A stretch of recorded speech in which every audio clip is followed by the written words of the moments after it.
नमस्कार बंधुरा आमी तुहिन और आमार किचेने आपनादेर सबाइके स्वागत। आज के आपनादेर जोन्नो निये एसेछि जन्माष्टमी स्पेशल लाबड़ा।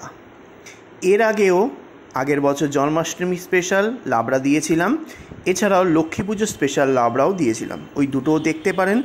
तबे एटा सम्पूर्ण बानाबो मूलोर लाबड़ा, एकदम अन्य धरनेर। आमरा जन्माष्टमीते भोगे এই মূলর লাবড়াও নিবেদন করি। তো কিভাবে বানানো হয় এই মূলর লাবড়া, অথচ একদম কম মশলায় সবজির স্বাদেই হবে এই লাবড়ার স্বাদ। একদম সিম্পলভাবে করে দেখাবো যাতে সবার করতে সুবিধা হয়। যারা নতুন রাঁধুনি বা যারা কম বয়স্ক, যারা নতুন নতুন পুজো অর্চনা বা এই ভোগে নিবেদন করতে ইচ্ছুক, তারা এই লাবড়াটা অবশ্যই করতে পারেন। একদম সহজ সরল রান্না। চলুন দেখিয়ে দিই কীভাবে এই রান্নাটা করি। এই লাবড়া বানানোর জন্য আমরা নিয়ে নেব কিছু সবজি, তার মধ্যে মেন হলো মূলো। এখানে আমি মূলো নিয়ে নিয়েছি দুটো। এবার তার সঙ্গে যেসব সবজি নিয়েছি সেটা হলো একটু পটল, বিনস, বেগুন, আলু, কুমড়ো, ঝিঙে আর কাঁকরোল। এর থেকে বেশি কিচ্ছু দেব না। একদম সহজ সরল লাবড়া, অপূর্ব লাগে খেতে। অবশ্যই ভোগে দেবেন আর খিচুড়ির সাথে অবশ্যই খেয়ে দেখবেন কেমন লাগে। আপনি কিন্তু এটা নিরামিষ দিনেও করে খেতে পারেন। প্রথমে আমি মূলোটা কেটে নেব। কিভাবে কাটছি দেখুন। প্রথমে শাকের অংশটা আমি একটুখানি মূলোর দিক থেকে ডাটা রেখে কেটে নেব। শাকটা কিন্তু ফেলে দিলে চলবে না। অন্যান্য লাবড়ায় আপনারা কোন শাক দেন? অবশ্যই পালং শাক দেন, কিন্তু এখানে আমি পালং শাকের ব্যবহার করব না। মূলোর লাবড়াতে আমি মূলোর শাকই দেব। এইবার মূলোর শাকটা কেটে নেব দুটো মূলোরই। এইবার একটা পিলারের সাহায্যে মূলোর ওপরের অংশটা আস্তে করে ছালটা ছাড়িয়ে নেব। ছাড়িয়ে নেওয়ার পর কিভাবে কাটছি একটু ভিডিওটা ফলো করবেন।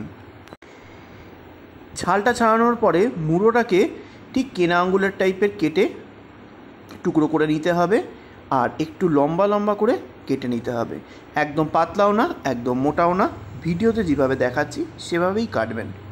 দেখুন সব মূলো কেটে নিয়েছি। এইবার একটা পাত্রে তুলে রাখবো, যেই পাত্রে সব সবজি কেটে রাখবো এবং একসাথে ভালো করে ধুয়ে নেব। সেমভাবে বেগুনটাও কেটে নেব আর লম্বা লম্বা শেপেই কাটতে হবে। মূলো যেরকম শেপে কাটা হয়েছে প্রতিটা সবজি ওইভাবেই কিন্তু কাটবেন। বেগুন কাটার পর কাঁকরোলটাও আমি সেমভাবে লম্বা লম্বা করে কেটে নেব। এইবার ঝিঙেটাকে পিলারের সাহায্যে ভালো করে চোকলাটা ছাড়িয়ে নিতে হবে আর টুকরো টুকরো করে কেটে লম্বা লম্বা করে কেটে নেব, বেগুন মূলো এদের মতোই। আলুর খোসাটাও আমি ভালো করে ছাড়িয়ে নিয়ে লম্বা লম্বা করে কেটে নেব। সব একই মাপের কাটতে হবে। বিনটাও একইভাবে কেটে নেব, সব কটা বিন লম্বা লম্বা করে। একই মাপে কাটলে কি হয়, সুসিদ্ধ একই স্বাদে হয়। কোনোটা ছোট, কোনোটা বড়, কোনোটা মোটা, কোনোটা পাতলা। এইভাবে যদি করেন তাহলে কোনো একটা সবজি শক্ত থেকে যায়, আরেকটা সবজি গলে যায়।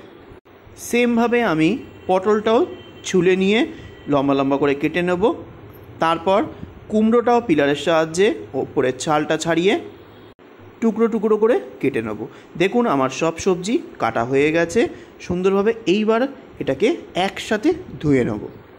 দেখুন আমি সব সবজি একসাথে ধুয়ে নিয়েছি আর জল ঝরিয়ে নিয়েছি।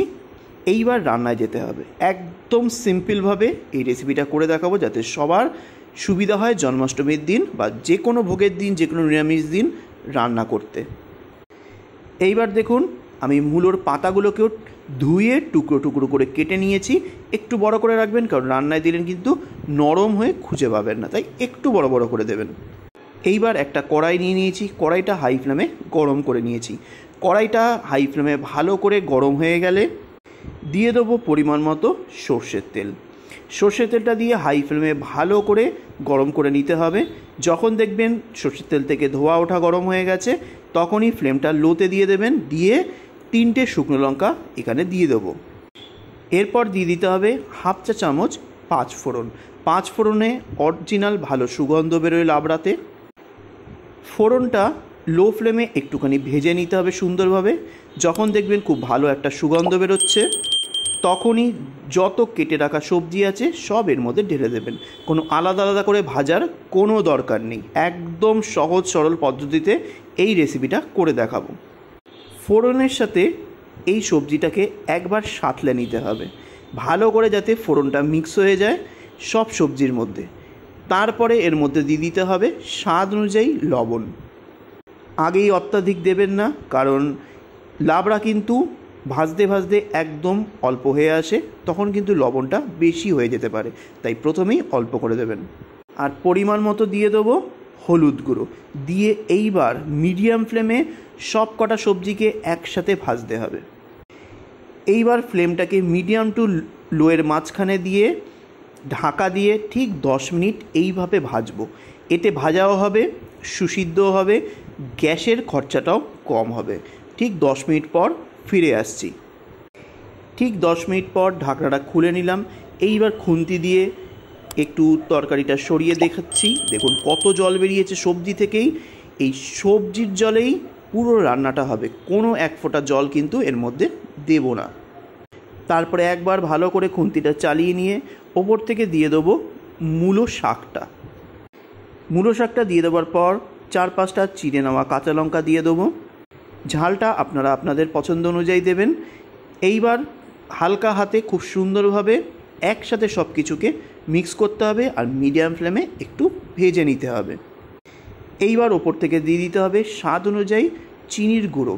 লাবড়া তরকারি, নিরামিষ তরকারি, একটু চিনি তো দিতেই হয়।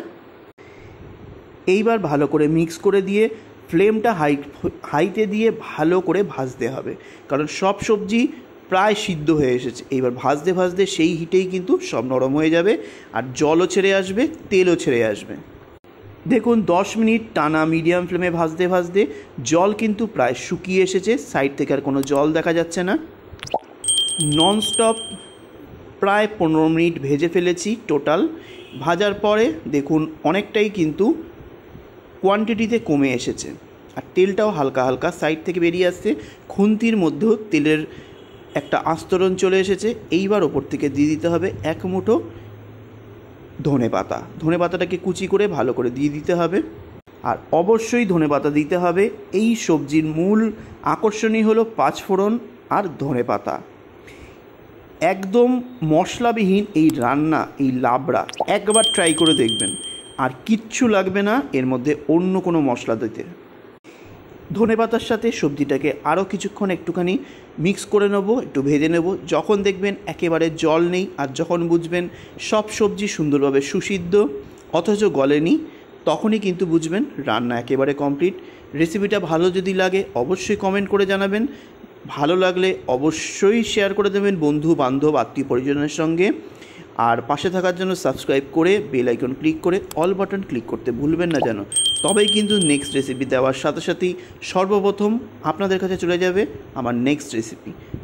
আর আজ আসি, নেক্সট দিন আবার একটা ভিডিও নিয়ে আপনাদের সামনে তুলে ধরব। নমস্কার।